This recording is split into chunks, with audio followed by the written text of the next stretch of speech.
25 décembre 69, Cherbourg. Au cœur de la nuit, alors que tout le monde réveillonne, 5 navires allument leurs moteurs, s'éloignent du quai, rallient une passe du port et filent vers le large, direction Haïfa, en Israël. L'affaire dite des vedettes de Cherbourg vient de commencer. Ces navires, conçus aux constructions mécaniques de Normandie pour Israël, sont placés sous embargo par la France depuis la guerre des 6 jours. Mais ce soir de Noël, ils partent dans la plus grande discrétion, trompent les autorités françaises en faisant croire que ces bateaux sont vendus à la Norvège. 48 heures se passent et en pleine guerre froide, l'affaire retentit dans le monde entier.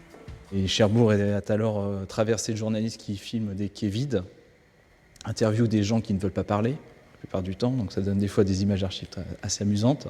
Autrement dit, on peut entrer dans le port de Cherbourg et en sortir comme on veut sans se faire remarquer.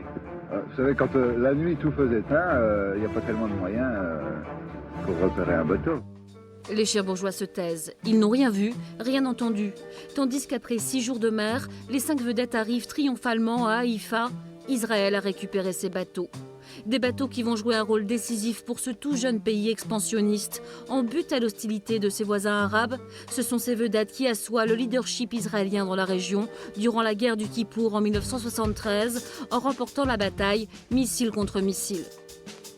Avec cette rocambolesque histoire, le monde entier sait désormais que les bateaux construits à Cherbourg sont de redoutables galions, capables de fendre les eaux en toute autonomie par gros temps. Le coup de pub est international. Dès 70, toutes les marines du monde s'intéressent à ce type de navire. J'ai retrouvé dans les archives du chantier, il y a une visite de délégation tous les 2 jours, entre 70 et 74. De toutes les marines du monde. Il y a plus de 50 nationalités qui viennent sur Cherbourg. 50 ans après, on construit toujours des bateaux de guerre au CMN. Ici, dans le port, ce sont les petits derniers, ceux pour l'Arabie Saoudite. Disons que ça a marqué un basculement dans les livraisons d'armes. C'est que, passé ce marché, la France va surtout livrer les pays arabes. Les vedettes de Cherbourg, ça reste le dernier gros contrat avec Israël. Israël, dont les vedettes de Cherbourg défendent les frontières pendant 20 ans, avant d'être réformées à la fin des années 80.